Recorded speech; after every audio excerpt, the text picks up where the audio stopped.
Amém, irmãos. Bom dia a todos, graça e paz. Hoje nós daremos continuidade à nossa série de estudos sobre a doutrina da revelação de Deus, sobre a doutrina da Escritura. E o tema de hoje é sobre a perspicuidade ou perspicácia ou clareza da Escritura. Quando nós falamos essas palavras, queremos dizer uma mesma coisa.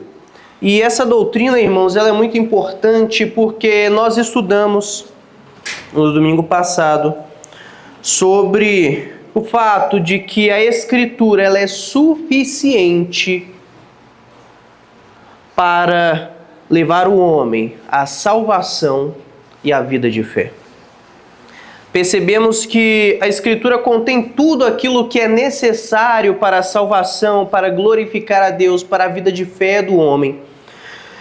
E sendo, então, a Escritura suficiente para isso, nós precisamos agora buscar compreender se é fácil para o homem alcançar este conhecimento na Escritura, que é necessário para a salvação, para glorificar a Deus e para a vida de fé. E todos aqueles que tiverem a confissão de fé da igreja, gostaria de convidar vocês a abrirem comigo a confissão de 1689, no capítulo de número 1, parágrafo de número 7.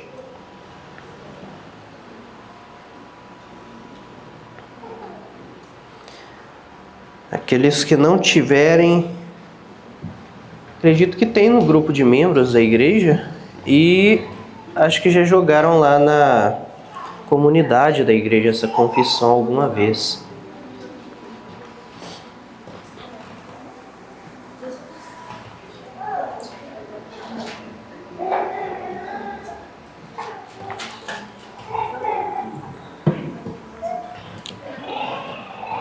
É de extrema importância, irmãos, que os membros dessa igreja, aqueles que desejam se tornar membros, eles leiam essa confissão de fé, porque nossa igreja subscreve essa confissão de fé. Então, se você quer saber o que de fato a nossa igreja acredita, é muito importante que vocês tenham acesso a esse documento, que busquem ler e estudar esse documento.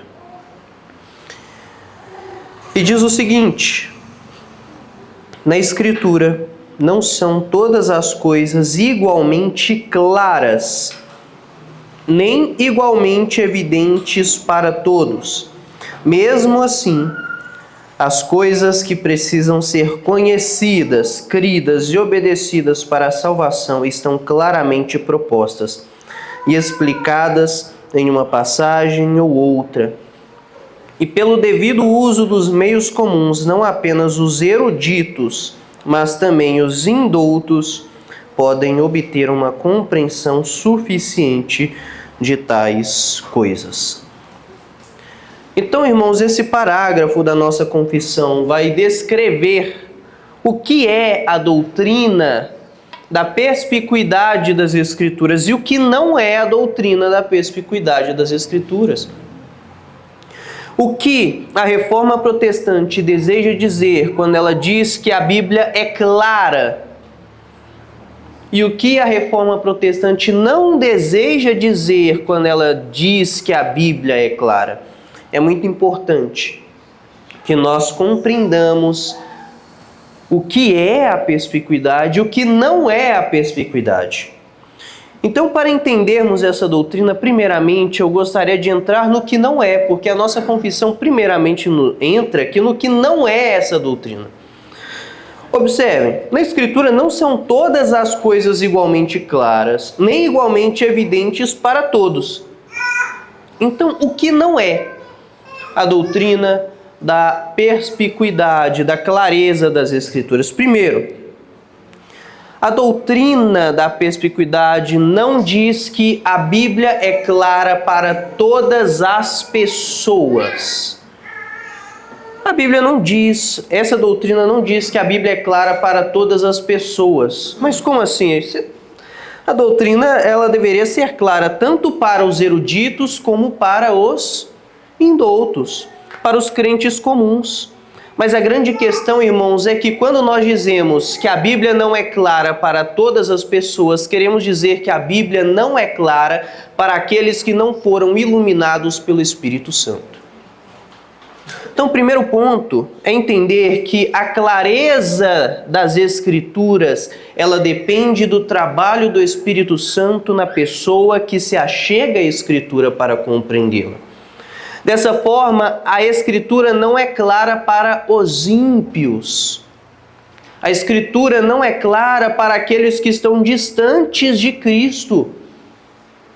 E é o que o próprio apóstolo Paulo vai nos dizer. O que o próprio Cristo Jesus vai nos dizer quando eles constantemente demonstram que a mensagem do Evangelho é loucura para aqueles que não têm o Espírito Santo. Quando Cristo diz que o Pai ocultou o significado de coisas tão grandiosas a algumas pessoas. Então, o primeiro ponto que nós precisamos entender é que ser clara não significa que a Escritura é clara para todas as pessoas no geral.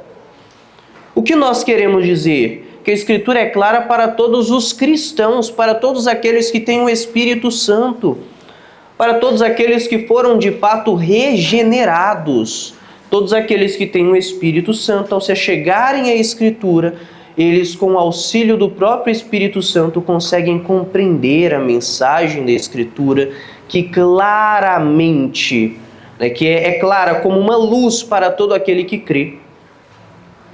A mensagem da Escritura é como uma luz para todos aqueles que têm o Espírito Santo. Mas não significa que ela seja como escuridão para todos os ímpios. De tal forma que, se não tivermos o Espírito Santo, é impossível que compreendamos de forma prática, de forma genuína, de forma a crermos naquilo que a Escritura fala. Então, o primeiro ponto que nós precisamos entender é que não são todas as partes da Escritura evidente para todas as pessoas num sentido mais geral, mas somente para aqueles que têm o Espírito Santo. Segundo ponto, que não significa clareza da Escritura, que nós não queremos dizer e não queremos defender. A Bíblia não é clara em todas as suas partes. Este é o segundo ponto que precisamos compreender. Na verdade, existem partes da Escritura que são obscuras até mesmo para aqueles que estudam muito. Então, umas partes em 2 Pedro ali que acredito que seja obscura, seja motivo de muitas horas de estudo sem conseguir chegar a um resultado, até mesmo para aqueles que têm mais afinco ao estudo da teologia, têm mais afinco ao estudo das Escrituras. Então não são todas as partes das Escrituras tão claras assim. O próprio apóstolo Pedro vai dizer, que as cartas de Paulo, elas são de difícil compreensão. São difíceis de se entender. E as de Pedro são mais difíceis ainda, O Luiz trouxe na aula de seminaristas, as de Paulo são difíceis, mas as de Pedro são piores. Mas é importante nós compreendermos, irmãos, que então clareza da Escritura não significa, primeiro, que todas as pessoas no geral, elas têm as Escrituras como claras, ou seja, os ímpios não têm as Escrituras como claras. Porque aprove a Deus esconder as suas maravilhas daqueles que não têm o Espírito Santo. Segundo, não significa que todas as partes da Escritura são claras. E precisamos lidar com isso, com o fato de que na Bíblia nós temos partes muito claras e nós temos partes não tão fáceis assim de compreender, partes mais complicadas, principalmente profecias. Apocalipse, por exemplo, Algumas pessoas, elas acabam pegando essa doutrina da clareza da Escritura e dizendo, não, tudo é claro. Ele vai para Apocalipse é fácil. Os teólogos que geralmente costumam dificultar Apocalipse, e a pessoa chega para Apocalipse e interpreta tudo errado.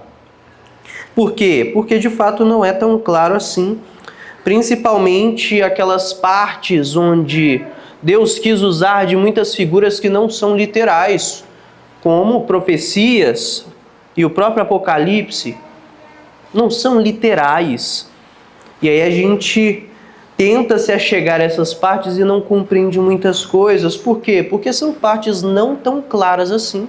Existem nas Escrituras passagens difíceis de se compreender, que precisamos de mais tempo estudando estas passagens. Terceiro, a clareza da Escritura não significa que teremos o real significado da Escritura, que teremos clareza no significado da Escritura, distantes do significado original do texto, do significado pretendido do texto. Clareza não significa que qualquer um vai interpretar do seu modo, porque a Bíblia é muito clara. E aí cada um vê do seu modo e está certo. Não. A clareza ela não está separada do significado original do texto. Do que Paulo queria dizer, do que Pedro queria dizer, do que Isaías queria dizer. Então essas três coisas, irmãos, não significam clareza da Escritura. Não queremos dizer, primeiro, que todas as pessoas, no sentido geral, elas lerão a Escritura e será muito clara para elas. Não. O próprio Deus oculta o significado dos incrédulos. Oculta muitas vezes. Segundo, clareza não significa que tudo na Escritura é claro, que todas as partes na Escritura é claro, que todos os versículos serão muito claros e que você pode estudar qualquer versículo que você já vai ter lá de pronto o significado dele. Não. Terceiro, não significa também que você pode interpretar de qualquer forma, que não é tão claro que qualquer interpretação que eu trouxe aqui, por mais que não seja do texto, ela está certa, porque é muito clara. Não, não significa isso. Não significa que não devamos buscar o significado pretendido daquele texto. Mas se isso então não é clareza da Escritura, o que é clareza da Escritura? Eu quero trazer agora 3 pontos que a nossa confissão de fé vai nos mostrar. Primeiro, clareza significa que tudo o que é necessário para a salvação está claramente declarado nas Escrituras. O que é claro? Não é a Escritura na sua totalidade, como todas as suas partes são claras. O que é claro na Escritura é tudo aquilo que leva a Escritura a cumprir de fato o seu propósito em nossa vida, que é o que estudamos no último domingo.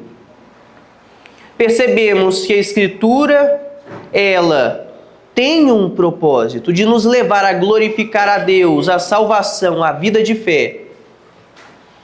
E todos aqueles versículos, todas as partes que são centrais,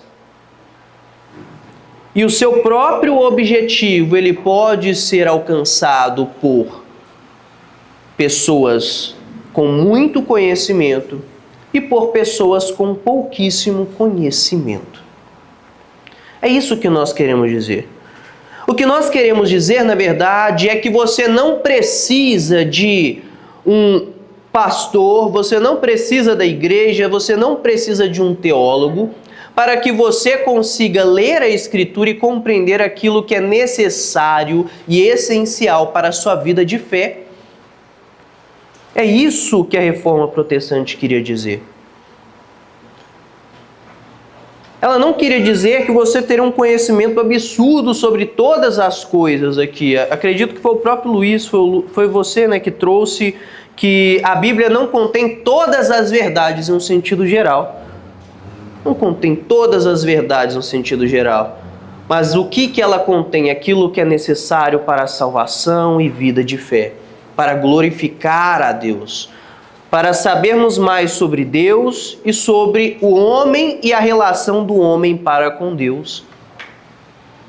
Este é o propósito das Escrituras. E dessa forma, então, por ser este o propósito das Escrituras, nós dizemos que aquelas partes, que elas são centrais para que o homem chegue a isto, para que a Bíblia cumpra o seu propósito na vida daqueles que creem, elas são claramente compreendidas. Então é importante nós compreendermos isso. Por clareza, queremos dizer que tudo aquilo que é necessário para a salvação está claramente declarado nas Escrituras. Claramente declarado, de duas formas, né, Gustavo? De duas formas, de forma necessariamente contida e de forma expressamente declarada. Mas o que é importante nós compreendermos, irmãos? Que vocês não precisam, que um crente não precisa, que alguém que tem o Espírito Santo não precisa do auxílio da igreja, como acreditam os católicos romanos, do auxílio do pastor, como acreditam algumas igrejas, que você não pode estudar sua Bíblia em casa. Na verdade, você tem que depender do pastor para que você possa estudar sua Bíblia. Não. Pelo contrário, a Reforma Protestante sempre defendeu que por estar de forma clara nas Escrituras tudo aquilo que é necessário para a salvação, a igreja deve se achegar às Escrituras e deve examinar as Escrituras a fim de compreender e ter a sua vida transformada por aquilo que é necessário para todos nós cristãos. Então, primeiro, o que significa essa doutrina? É isso, é que tudo que é necessário para a salvação está claramente declarado nas Escrituras. Todas as partes, vamos voltar para a nossa confissão de fé. Mesmo assim, as coisas que precisam ser conhecidas, cridas e obedecidas para a salvação estão claramente propostas e explicadas em uma passagem ou outra. Ou seja, existem passagens obscuras? Sim. Mas tudo aquilo que é necessário para que você viva, de fato, uma vida com Cristo está claramente exposto nas partes claras. De tal forma que uma pessoa com um doutorado em teologia vai conseguir compreender, desde que ela seja iluminada pelo Espírito Santo, como também uma pessoa leiga, sem muito conhecimento em teologia, conseguirá compreender, se iluminada pelo Espírito Santo.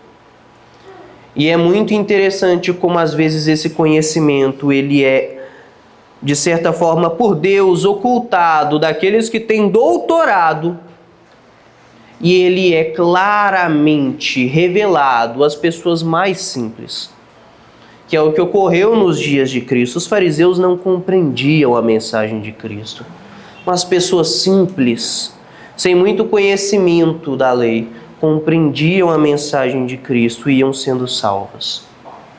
Observem como funciona a clareza. Ela está atrelada de forma íntima ao próprio fato de que é Deus quem torna claro ou obscuro o conteúdo da Escritura. Que é o próprio Deus que decide em quem a Escritura cumprirá o seu propósito e em quem ela não cumprirá o propósito de salvação.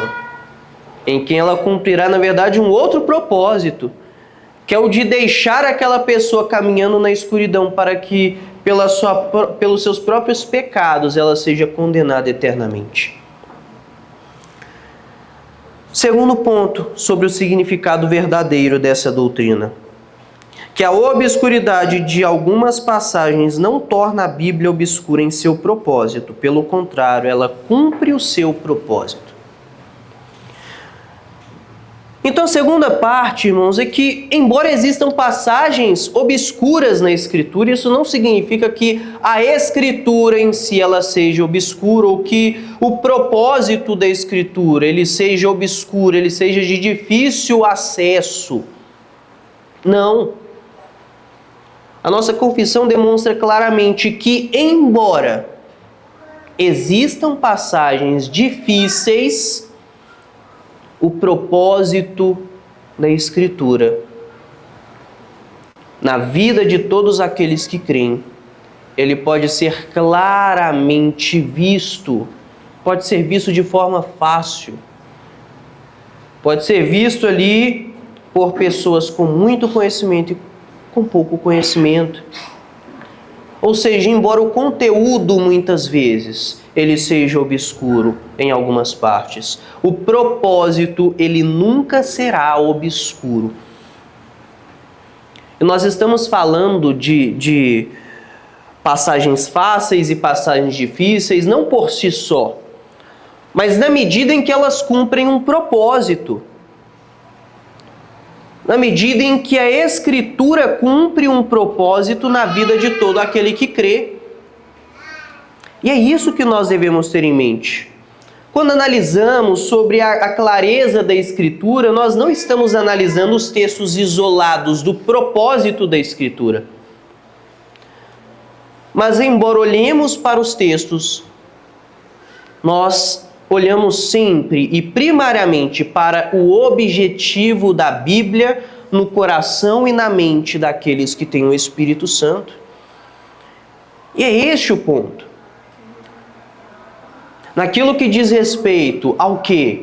A levar o homem à salvação, a levar o homem a uma verdadeira vida de fé, a levar o homem a conhecer mais a Deus, mais a si mesmo, a levar o homem a glorificar a Deus. Naquilo que diz respeito a isto, a este propósito, a este objetivo da Escritura, isso pode ser claramente encontrado em passagens claras, em passagens fáceis.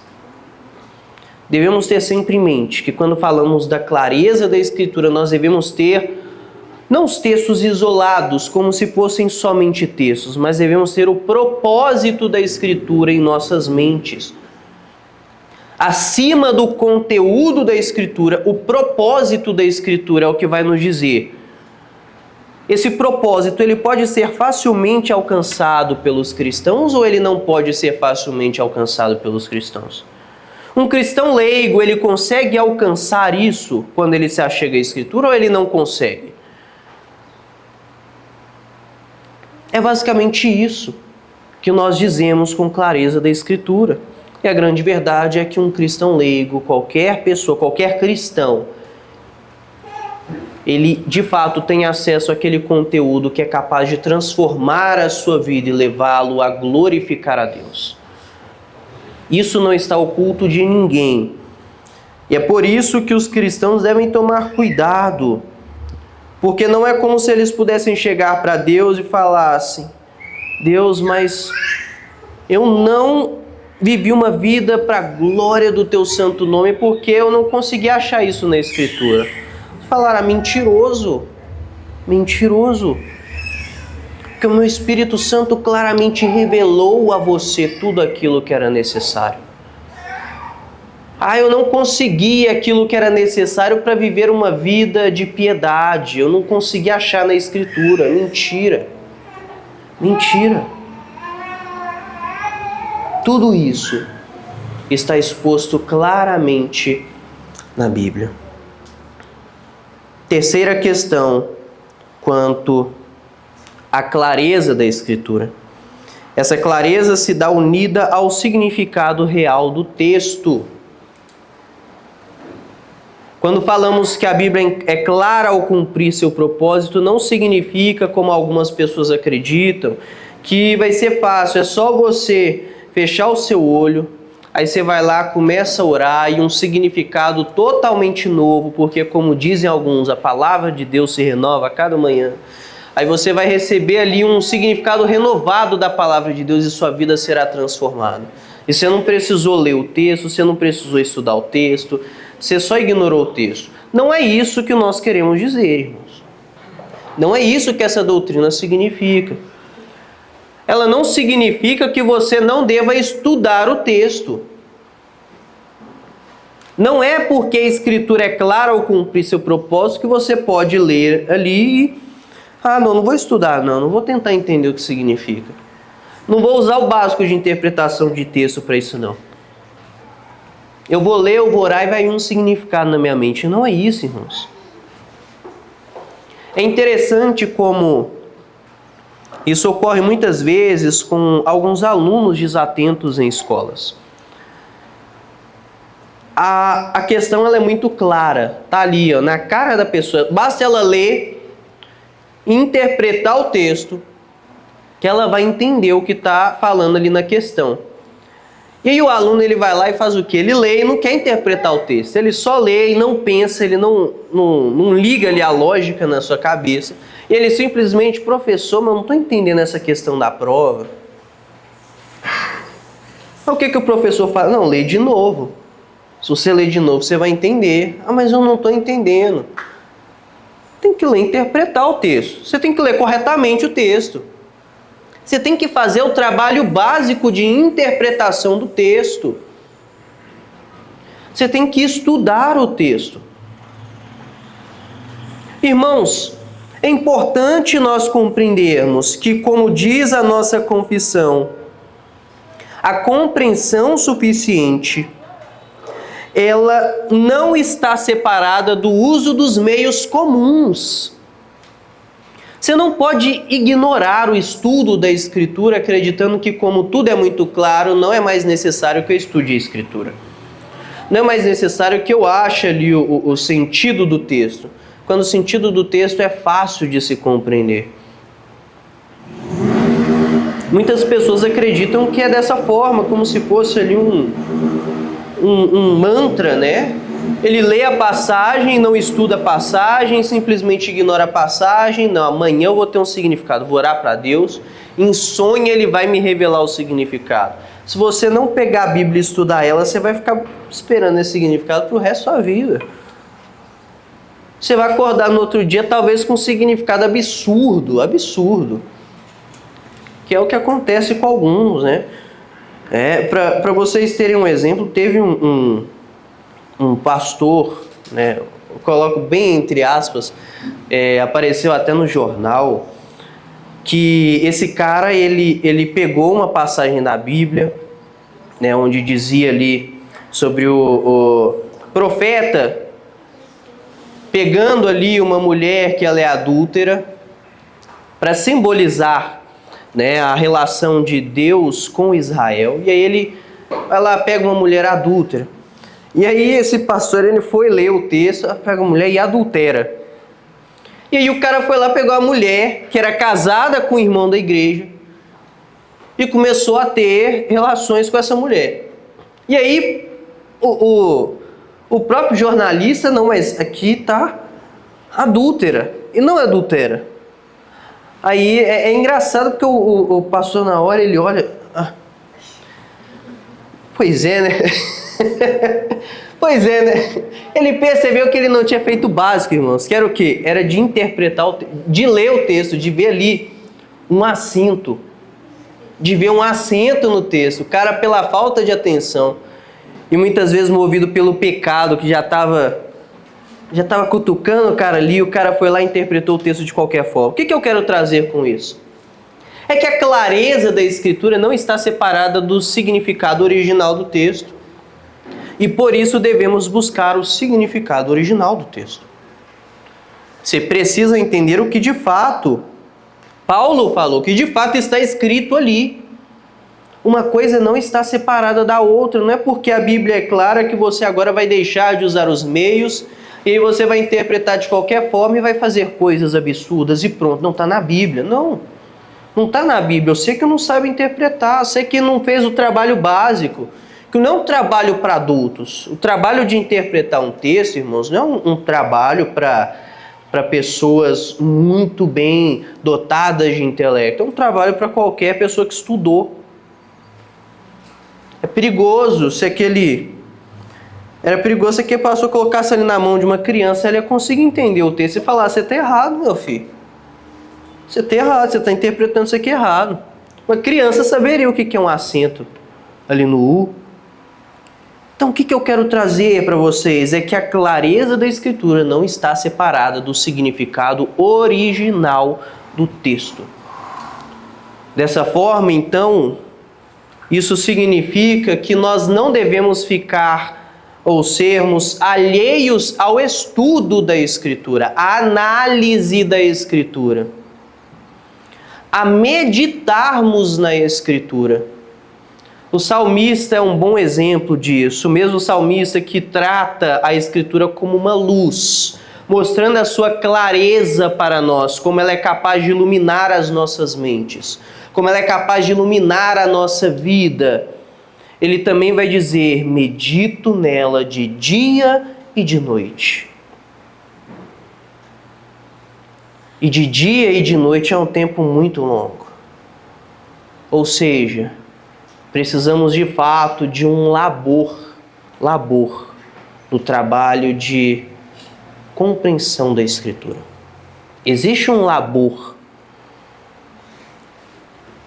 A diferença das passagens mais claras para as mais obscuras está no nível de labor que precisaremos ter, no nível de estudo, de quantidade de horas analisando e estudando o texto. Enquanto algumas são claramente compreendidas por aquele que estuda basicamente o texto, as passagens mais obscuras precisam de um estudo maior, precisam de um labor maior, precisam de mais oração, precisam de muito mais horas estudando a Bíblia.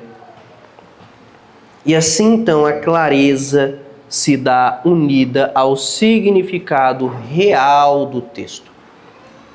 Então vamos lá, o que não significa clareza da Escritura? Não significa que ela é clara para todas as pessoas. Ela não é clara para os ímpios. Deus oculta o significado das Escrituras dos ímpios, de tal forma que aquele significado que deveria transformar torna-se loucura para os que não creem, para os que não têm o Espírito Santo.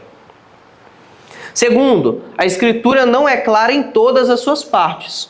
Existem passagens difíceis da Escritura. Terceiro, a Bíblia não está separada do seu significado original.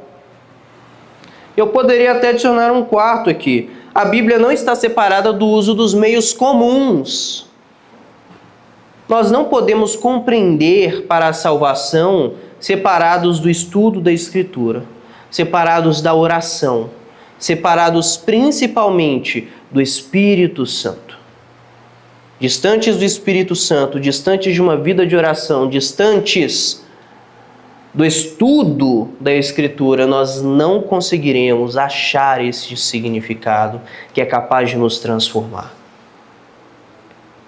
Em nossas análises não conseguiremos. É por isso que precisamos, todos nós cristãos, termos uma vida de fato, de oração, de estudo das Escrituras, dependentes do poder do Espírito Santo. Porque o Espírito Santo é Deus e sem Deus nada podeis fazer. Nada. Agora, o que significa a doutrina? Primeiro, que tudo o que é necessário para a salvação está claramente declarado nas Escrituras. Segundo, que a obscuridade de algumas passagens não torna a Bíblia obscura em seu propósito. Pelo contrário, ela sempre cumpre o seu propósito naqueles em que o Espírito Santo faz a boa obra e ilumina essas pessoas. Terceiro, essa clareza se dá unida ao significado real do texto. E podemos aqui colocar um quarto. É necessário que vocês labutem, orem. Como já dizia João Calvino, né? Orare et labutare. Ore e tenha de fato um trabalho contínuo de estudar as Escrituras. O significado da Escritura ele é achado em muita oração e muito labor, muito estudo. E eu gostaria de trazer algumas questões aqui que precisam ser tratadas. Por que não é toda a Bíblia clara? Se a Bíblia tem um propósito, por que não são todas as partes da Escritura claras? Deveria ser tudo muito claro, deveria ser tudo muito tranquilo, a gente chega ali em tudo da Escritura, a gente compreende tudo e pronto, acabou, e agora a gente tem um conhecimento completo da Bíblia. Sabe por que não são todas as partes da Bíblia claras? Porque se fosse tudo claro, nós desprezaríamos a Escritura. Se fosse tudo tão claro assim, desprezaríamos o conhecimento que alcançamos ao lermos a Escritura. Agostinho ele vai dizer que a Escritura, nas suas passagens claras, ela alimenta os nossos desejos. E as passagens obscuras, elas eliminam o nosso desprezo. Quando chegamos às passagens claras, nossos desejos são alimentados. Compreendemos de fato aquilo que é necessário para a salvação, mas desprezaríamos a Escritura se tudo fosse tão claro assim. Desprezaríamos o conhecimento de Deus se tudo fosse tão claro assim. E é por isso que existem coisas ali, inclusive que estão além da nossa compreensão. Além da nossa compreensão. Para que possamos então eliminar todo o desprezo pela doutrina de Deus e termos ela em alta reverência, em alta estima, como um conhecimento que, embora Deus, de forma extraordinária, faça com que até mesmo o mais simples compreenda, ainda assim é um conhecimento tão alto que deve nos gerar humildade. Humildade. Um conhecimento simples, para que a pouca razão ela possa alcançar, iluminada pelo Espírito Santo, mas tão alto, tão profundo, a ponto de que a muita razão possa se humilhar e se ajoelhar diante do conhecimento que está claro nas Escrituras. Então é por isso que existem passagens claras e obscuras. Claras para alimentar nossos desejos, obscuras para eliminar o nosso desprezo. E nos colocar de joelhos diante de um conhecimento que é alto demais para nós. Isso significa então que devemos ignorar as partes obscuras? Não. Não. Na verdade, devemos ter contato com essas partes mais obscuras. Primeiro, porque pelo muito estudo nós podemos ter um conhecimento básico daquilo. E segundo, porque são exatamente essas passagens que vão nos colocar humilhados, de joelhos, perante aquela insondável, a profundidade da riqueza, tanto da sabedoria como do conhecimento de Deus. São essas passagens obscuras que nos farão compreender quão insondáveis são os juízos de Deus, quão inescrutáveis são os caminhos de Deus. E nos fará então, como o apóstolo Paulo, terminar o estudo das passagens obscuras, dizendo que por meio dele, por ele, para ele, são todas as coisas. É importante nós termos passagens difíceis na Escritura, irmãos. E essas passagens difíceis, as passagens fáceis nos fazem dar os primeiros passos na fé. Mas o homem é pecador e quando ele começa a dar os primeiros passos, talvez a sua soberba, o seu orgulho comece a vir e falar: você é bom, cara. Você já tem um conhecimento absurdo sobre Deus, como um teólogo que perguntaram para ele: tem mais alguma coisa da teologia que você precisa saber? E ele: não preciso de mais nada. E aí as passagens obscuras vêm para quê? Para humilhar essas pessoas e mostrar: não, você não sabe de nada ainda, meu filho. Você ainda é a pessoa que está engatinhando. Como o apóstolo Paulo diz, você ainda tem um conhecimento muito obscuro. Você ainda enxerga como que um espelho borrado. Você ainda não chegou ao conhecimento beatificante, aquele conhecimento capaz de trazer alegria completa e genuína de uma vez por todas. Você ainda não chegou nesse conhecimento. Terceiro, nem mesmo aquilo que é claro é de certa forma tão claro assim. Aí você complicou, Deus. Você acabou de falar que tudo era claro, você está falando que não é tão claro assim? Como assim? Vamos olhar para a doutrina da Trindade. Embora ela seja claramente descrita nas Escrituras,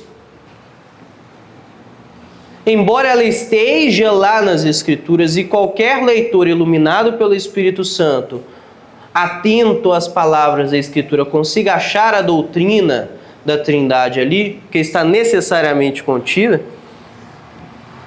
é importante nós compreendermos que o modo como se dá a doutrina da Trindade é obscuro para nós. Então observe,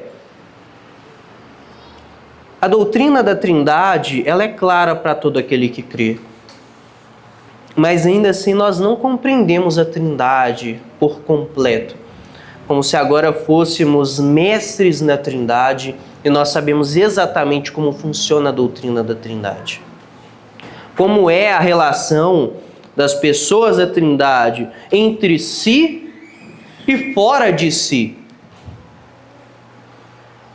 Nós não temos esse conhecimento. Por isso, até mesmo aquilo que é muito claro para nós, de certa forma, é obscuro, ainda assim. É claro porque nos dá aquilo que é necessário para a salvação, mas é obscuro porque nós estamos falando de Deus, no conhecimento de Deus. E o mais maravilhoso é compreendermos então que na eternidade, até mesmo aquilo que era claro para nós, agora será aperfeiçoado, teremos um conhecimento muito maior. Muito maior. Sabemos que o que precisamos para a salvação é claro, mas este conhecimento ainda é obscuro, vemos como que em um espelho. O que conhecemos não conhecemos completamente. E isso é muito importante para nós. É muito importante que compreendamos essas coisas. Algumas pessoas podem dizer, não vou ficar somente então nas passagens claras e não vou me ater às obscuras. E ela pode achar que está certo isso, está errado. Todavia, até mesmo as passagens claras, quando nós, com piedade, começamos a olhar para elas, analisá-las, nós percebemos que até mesmo essas passagens nos mostram quão limitados de conhecimento nós somos. A eleição se dá claramente nas Escrituras. Se dá claramente, qualquer leitor atento pode encontrar a doutrina da eleição nas Escrituras. Mas muito dessa doutrina nos é obscuro de tal forma que, embora saibamos o que é suficiente para a salvação, não sabemos como funciona, o modo de fato como aquilo ocorre.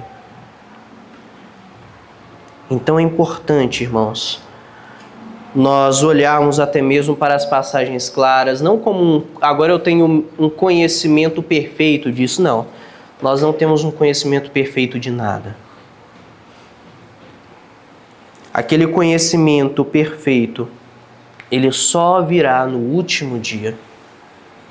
E ainda se no último dia, embora tenhamos um conhecimento perfeito em algum sentido, nós não teremos um conhecimento como o de Deus. Então, até mesmo no último dia, quando tivermos ali, não olhando mais como sombras, no espelho, coisas embaçadas, estivermos olhando ali de fato a matéria, nós ainda assim continuaremos dizendo, ó profundidade, riqueza, tanto da sabedoria como do conhecimento de Deus. Seus caminhos, eles são pouco mais compreendidos, mas ainda são insondáveis para nós. Mesmo na vida eterna, mesmo agora tendo um conhecimento mais perfeito de Deus, o conhecimento que Deus tem, ele ainda será insondável para nós. E nós precisamos então ter humildade e reverência, embora a Escritura seja clara para todo aquele que crê. Isso não significa que a reverência e a humildade elas devem ser eliminadas, não. Até mesmo na vida eterna, quando conhecermos perfeitamente, como diz o apóstolo Paulo, nós ainda assim olharemos para o conhecimento de Deus e nos ajoelharemos, nos humilharemos. Por fim, irmãos, a clareza é um chamado para que estudemos mais a Bíblia e não o contrário. A doutrina da clareza da Escritura não deve fazer com que você agora pare de estudar a Bíblia porque é tudo muito claro. Não. Você deve estudar mais a Escritura. Não é para que você agora ignore o estudo da Escritura, mas é para que você agora estude cada vez mais a Escritura. Estude cada vez mais a Escritura. O alimento que a Escritura é capaz de nos trazer é um alimento inesgotável. Aquele que se achega à Escritura, ele nunca mais terá fome. E é por isso que nós devemos continuamente, até o fim de nossas vidas, nos debruçarmos sobre a Escritura, meditarmos nela de dia e de noite. O salmista, ele já tinha um conhecimento talvez muito maior do que todos nós sobre a lei de Deus. Mas ele ainda assim continuava meditando nela de dia e de noite. E ainda assim dizia que ela era como um alimento para ele. Ela não deixava de ser luz para ele. Ela não deixava de ser um guia para ele. Mas embora o seu conhecimento fosse cada vez mais aperfeiçoado através do estudo das Escrituras, ele não deixava de continuar estudando as Escrituras. Dessa forma, então, devemos compreender que essa doutrina não significa que agora estudei, sei o básico aqui para a salvação, acabou. Não. A Escritura é capaz de trazer conhecimento para a salvação e vida de fé. E a vida de fé não termina quando você se converte. A vida de fé é até o fim da sua vida. É sermos aperfeiçoados de fé em fé. Isso é muito importante para nós, irmãos. Amém? Alguém tem alguma dúvida?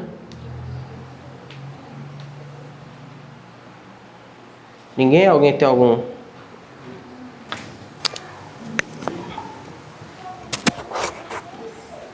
Porque tem alguém com dúvida?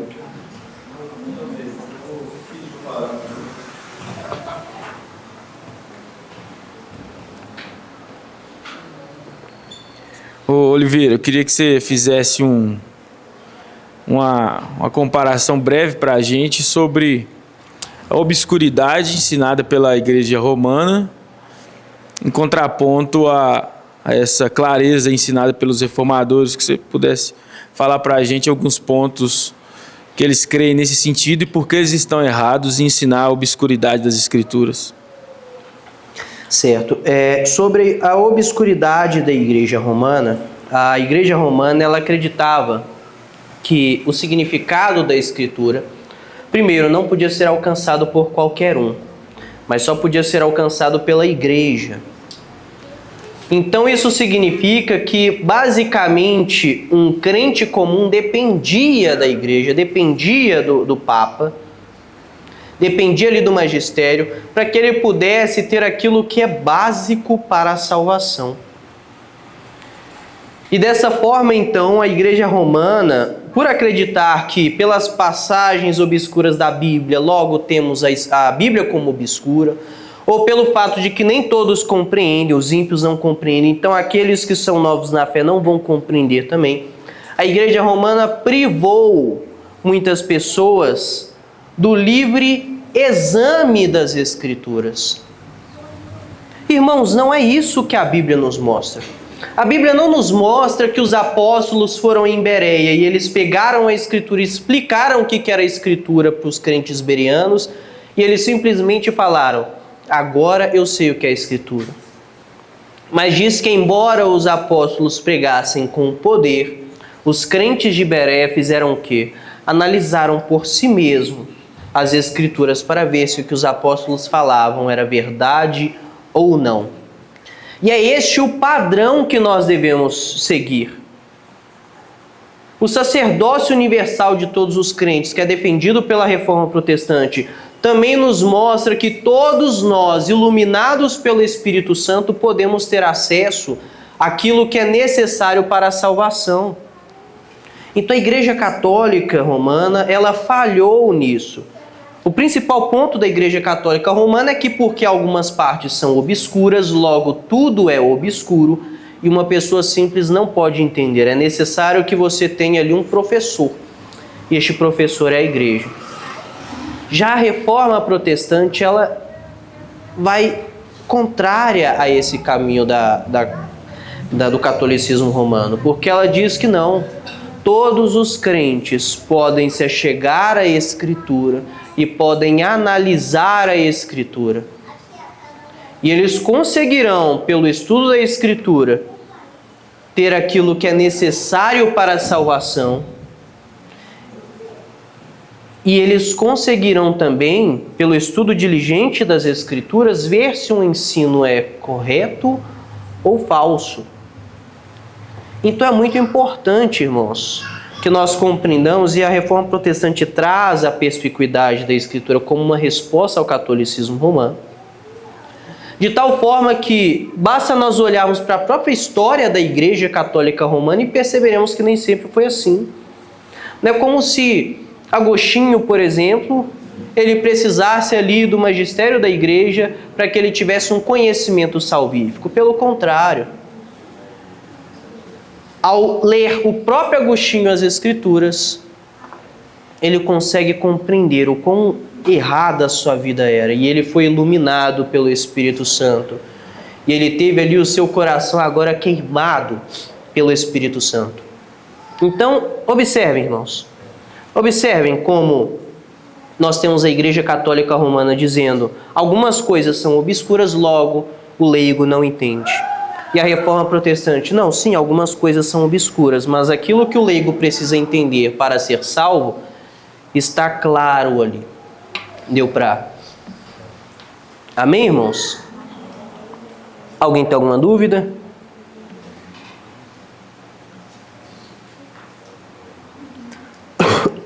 Então acho que ficou claro, né, sobre a clareza da Escritura. Se essa aula ficasse obscura ia ser complicado. Sim. Tem uns textos difíceis, né, de interpretação. Tá funcionando não, querido? Tá? Tá funcionando? Ah, tá funcionando lá, né? Ah, no vídeo, tá. Além de alguns textos serem difíceis, tem textos que sugerem duas interpretações, como Ezequiel 28. Certo. Existem alguns textos que vão sugerir mais interpretações, porque muitas vezes a gente, por exemplo, os textos proféticos, né?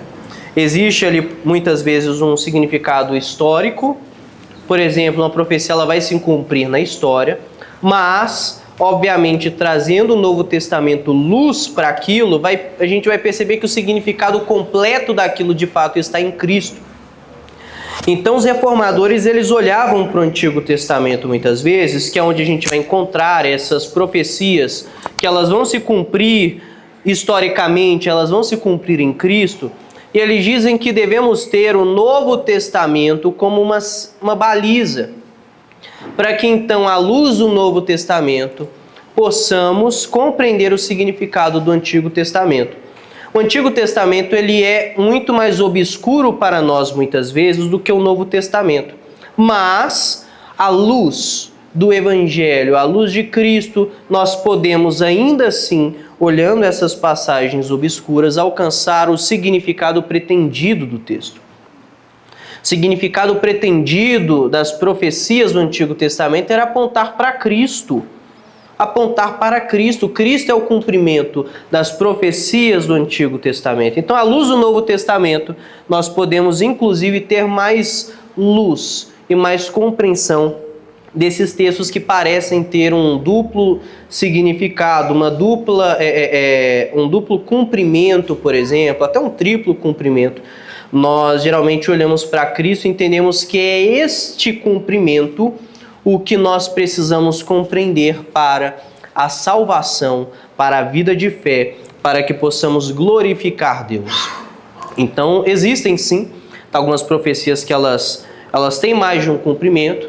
Por exemplo, uma profecia que vai se cumprir ali no período de Macabeus e depois se cumpre novamente em Cristo Jesus. O que um crente mas nécio ele precisa compreender a história da igreja, a história de Israel para achar aquele significado histórico? Não. Ele precisa olhar para Cristo e achar o verdadeiro significado, o significado pleno daquele texto, o cumprimento pleno daquela profecia para que ele então seja salvo, para que ele seja transformado. E o cumprimento pleno de todas as profecias do Antigo Testamento, de todas, sem exceção, é Cristo Jesus. Então, o irmão pontuou algo muito importante. E para os mais nécios, basta nós olharmos como aquelas profecias, elas se cumprem em Cristo Jesus. Amém? Mais alguém tem alguma dúvida? Então é isso, irmãos. Vamos ficar sobre os nossos pés e vamos orar. Desde já, agradeço a presença de todos os visitantes. Acredito que hoje não tem nenhum, não. Não, hoje é só... Amém. Hoje não tem visitante, não, então... Agradeço a presença dos visitantes da noite. À noite. À noite eu acredito que vão ter piedosos. Não, vão ter pessoas piedosas.